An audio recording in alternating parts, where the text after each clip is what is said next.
In this video, I want to talk more about the Lisanne, Froon and Kremers case, or also known in English as the Kremers and Lisanne Froon case, because they tend to change the order around of the names. But anyway,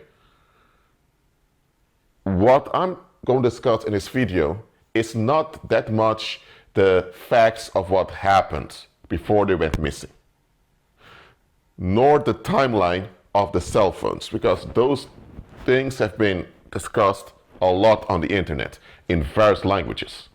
There are even witches using this case to promote witchcraft by doing tarot card readings. So, but I don't want to talk much about the historical facts that have been verified.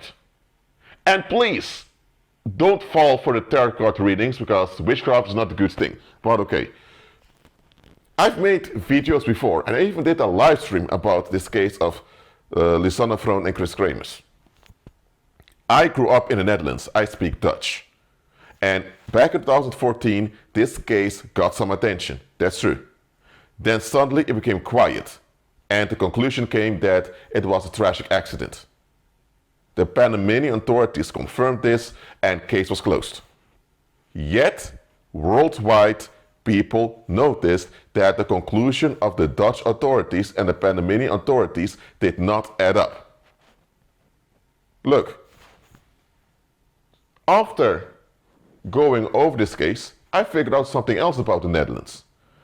There are people that die under suspicious circumstances in the Netherlands, and the Dutch police writes down suicide, even when forensic anthropologists disagree.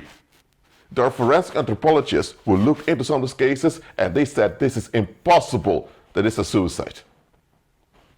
Yet the Dutch police keeps holding on to the suicide because that's what they've written down, that's what they've documented. So what happened in Panama, that they decided this was a tragic accident, while evidence and proof shows that it could have been an accident, the same thing they're doing in the Netherlands on a regular basis. For example, if a man jumps from 11 high and falls to the ground, he cannot be on the ground dead with only a few scratches on his body. If this happens, now you know that something's been covered up. Or if a woman falls from 4 floors high to the ground with a blanket, the blanket cannot be evenly spread all over the grass, and the woman even turned around after she fell. And the glass she held in her hands is still intact on the floor. Come on now. But anyway, I'm not going to talk much about those suicide tags that the Dutch police puts on cases where it shouldn't be, because there's a whole nother video. What I'm saying is, it's a common thing for Dutch authorities to cover up scandals. It's a common thing. And this Lisanne Froon and Kremers case is a scandal. And that is why they cover it up. As simple as that. But now you may say, Rashid, what are you saying? You're saying that the Dutch government betrayed their own women, their own female citizens? Yes, they did. You're dealing with government over here, remember? And governments in this world are run by devil worshippers. So, you can expect such stuff. Now, I want you to consider the following. First, Panama is a third world country. Panama has a lot of poverty. Panama depends a lot on tourism. The Netherlands is a first world country, it's a member of the European Union, it's experienced in the diplomacy and military matters, it's one of the oldest nations on the earth when it comes to, I'm talking about the state, I'm talking about the ethnic background, their language, their heritage. It's one of the oldest ones. The Dutch even governed the world at some point. In the colonial era, the Dutch, together with the British, established a banking system that lasts till this day, the Anglo-Dutch banking system. So A country as Panama doesn't stand a chance against a country like the Netherlands. And the Netherlands even has overseas territories in the Caribbean, and the Netherlands has embassies in almost every country. And if they don't have an embassy, they have some consulate or some representative over there. And Dutch migrants, you find them almost everywhere on the earth. Dutch expats. Now, consider this comparison. How can it be that the Panamanian authorities first say it's a homicide, then when the Dutch government gets involved, the parents go there, they send experts, suddenly it turns into a tragic accident? It is because it's being covered up by the Dutch government. That's the only conclusion I can come up to. And many people came with facts that disprove this tragic accident conclusion. The Dutch Ministry of Foreign Affairs and Kingdom Relations refuses to go into it. Now, when you look at this case well, and you take into consideration the leverage, the economic, financial, military, diplomatic, and political leverage that the Netherlands has over Panama, you come to the conclusion that the Dutch government never showed much interest in solving the case. If they did, the case would have been solved in 2014, and they would have catched the perpetrators easily. The fact that the Netherlands, with all its leverage worldwide, just quote unquote gave up, tells me that this was a scandal they had to cover up to protect their interests. Now, which interest may that be? I'll talk about it later on in this video. What I just explained about the difference between the Netherlands and Panama and the overwhelming leverage that the Netherlands has worldwide, you consider this, then you also realize that this is something they never wanted to have solved. And this is the context that is seldom discussed on YouTube. On YouTube, when they talk about this case, they talk about Feliciano Gonzalez, which was the guide. They talk about that gang that was over there. They talk about the school they went to. They talk about some of the prosecutors. Some people come with wild theories. They talk about the photoshopping that happened. They talk about the human remains were found, of which the DNA tests were a bit, how do I say, suspicious. So they talk about all those content, all that content they talk about, but I didn't talk about the context, and I put the context for you. The Netherlands, a first world nation with a leverage worldwide, should not ever have to face a situation where they cannot solve a case where one of their nationals go missing abroad. And the Netherlands are allies of the United States. Since the beginning, the Netherlands were one of the first countries to recognize the independence of the United States. And the United States also has an enormous leverage over Central America. So, put all this together, you come to the conclusion the Dutch government never wanted this solved. And this is seldom looked into. Look, I did a Master in European Union Studies, which was international relations. And I know one thing about diplomacy, and that is that when there's a scandal, the number one thing a diplomat is told to do is to use euphemisms and look for distractions. And when you look at this case, in a diplomatic way, they told the people, including the parents of those women, to shut up and to let it go. That's what they have done. Now, once you come to terms with this, you come to terms with the fact that the Dutch government is hiding something. And once you figure out that this is the case, now you also need to consider the following. If the Dutch government is hiding something, well, it's quite open that they're hiding something because the conclusion of the case doesn't add up, then why isn't the Dutch people as collective standing up, saying, hold on a minute, those were two pretty Dutch women that went to have a good time in Panama as tourists, and some creep or several creeps harmed them. Hold on a minute, Dutch government. You are our government. You're supposed to defend us, protect us, and look after us. Why, now that two women of our homeland went missing, and there's proof of foul play, now suddenly you let them down? So are you going to let us down too? Truth being told, a lot of Dutch people, they know very well that the case as well as the conclusion don't add up. But if they have to admit that the Dutch government is covering something up, then they also need to question, if the Dutch government is covering something up over here, that means it may be covering other things up. That means we need to examine our leaders. And that means facing that this fairy tale that they're living in, that the country is so safe and sound, that they need to give it up. This fairy tale that the government's there for their best interests, need to give it up also. And the public has no interest in giving up this fairy tale. Well, maybe now, due to the recent measures concerning this worldwide situation, you know what I'm talking about?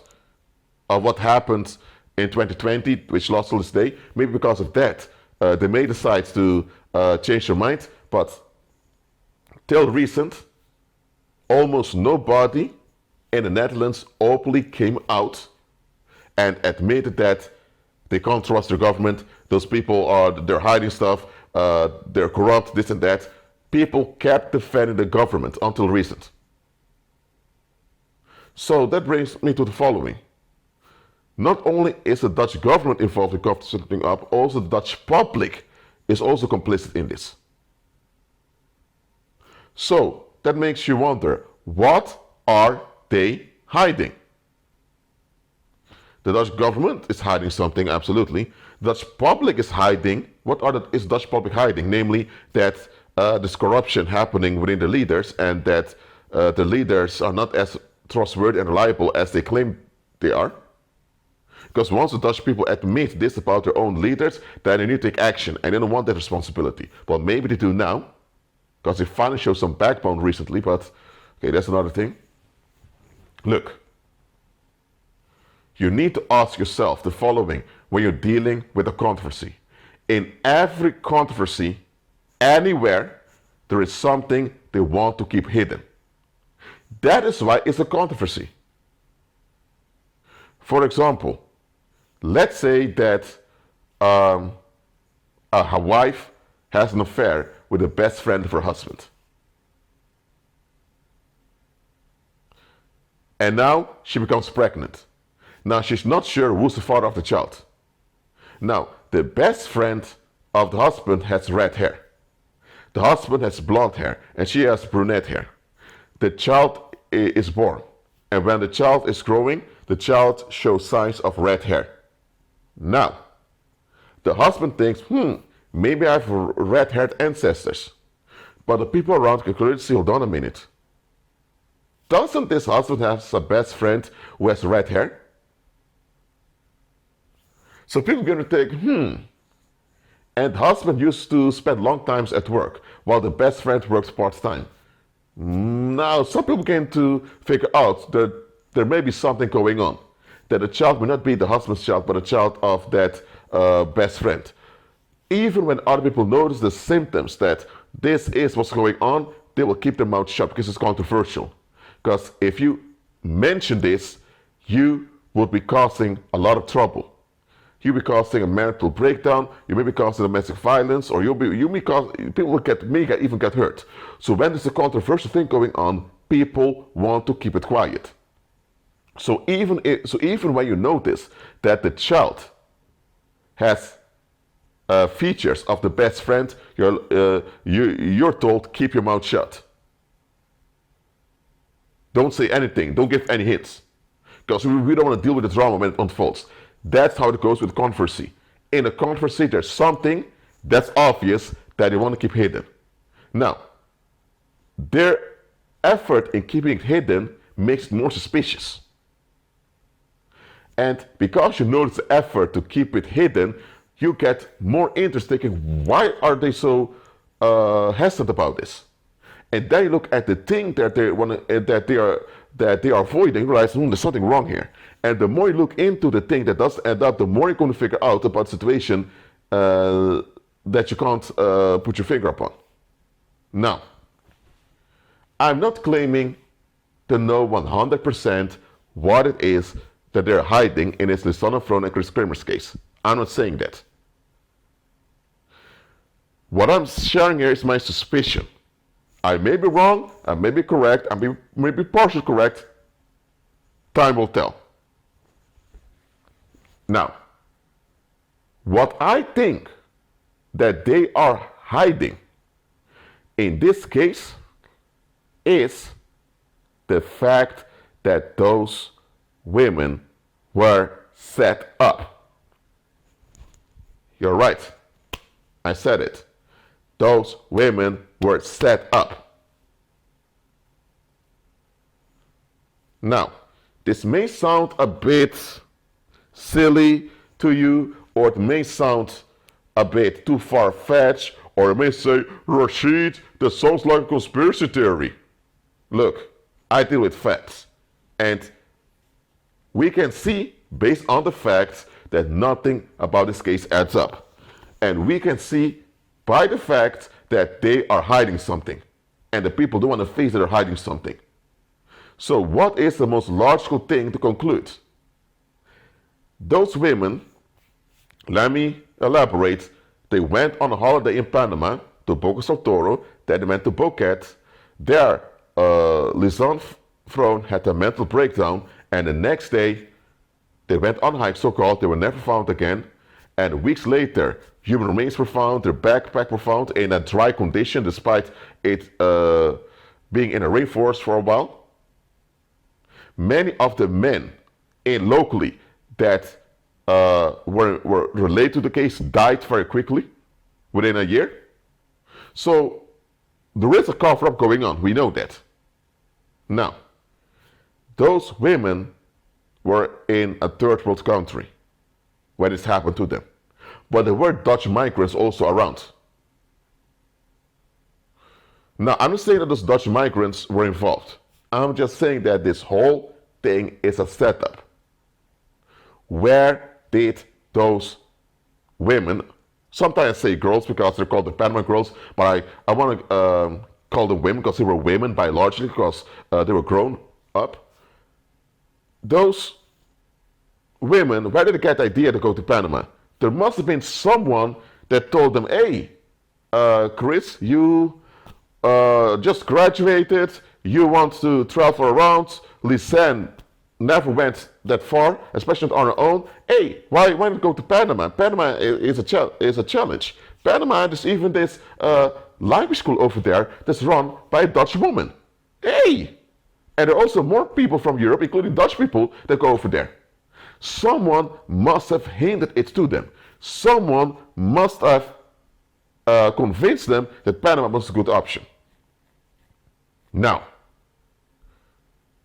Panama has a lot of crime.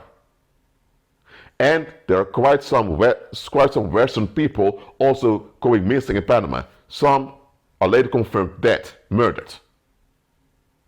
So, whoever informed those women, either they were naive or they were in on it. So, because think about it, they arrive, nothing goes as planned, but for some reason they stay. We are told that they stayed, that they wanted to stay. Now just think about this with me. Those women were highly educated.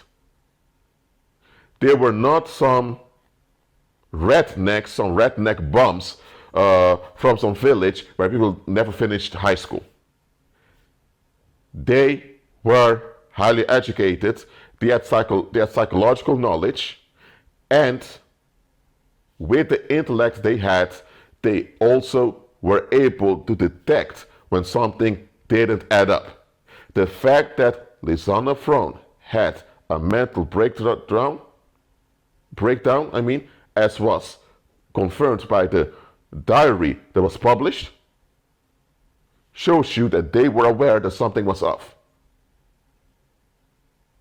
And look at the timing. It's after the mental breakdown that they disappeared. And the mental breakdown has not been highlighted much in the media, nor in many of those people on YouTube talking about the case. It's Juan Pereira Imusue, this Spanish-Dutch guy who looked into the case. He mentioned this in depth. Now look, if you check the timing of when they disappeared after the mental breakdown of Lisanne, then you know that there were warning signals that something was off. Nobody gets a mental breakdown just like that. Nobody. And what is the first thing you do when your best friend, even though you haven't known her for that long, but if the friend you're traveling with has a mental breakdown? You consider, you know what? Maybe this is not a good idea. Maybe we should get out of here. So let me get this straight. The one that had a mental breakdown, that's Lisanne, her passport was found in the backpack. Kris's passport was still at the place they stayed. Now, why would Lisanne carry a passport with her? And she just had a mental breakdown. That means she knew that something was off and she wanted to get out. Now, isn't it, according to the data that they present, so that they think that Lisanne died first? Well, in any case, it shows you that they were on to something and that they were about to take action to get out of there. And it's then that they disappeared. When they arrived at the language school and they had to wait for a whole week, that was the setup. Right over there. They should have left from that point on. They've been communicating with the language school multiple times, and it was confirmed when they would start. And then they arrive and say, no, I'm sorry, within a week. Hold on a minute. A volunteer is a volunteer. The more volunteers you have, the better it is. You're not paying them, so they're volunteers. So why would you resist embracing more volunteers at your school? I mean, there is a place for them to stay, so it wasn't if you had no place to keep them. So that alone, that they arrived after confirmation of the start date, and the start date without informing them was delayed for a week, they should have left immediately. For some reason, they didn't do this, because they had to trust that it would work out. And that's when it went wrong. So whoever tricked them to that country, and whoever arranged this delay at the language school, they are the ones behind it. And what if the ones behind it are no Panamanian gangs or Panamanian gangsters or whatever? What if the ones behind it are Dutch human traffickers? Yes, you have Dutch people who traffic their own Dutch folks. It happens. What if the human traffickers or whoever are behind this are Dutch nationals?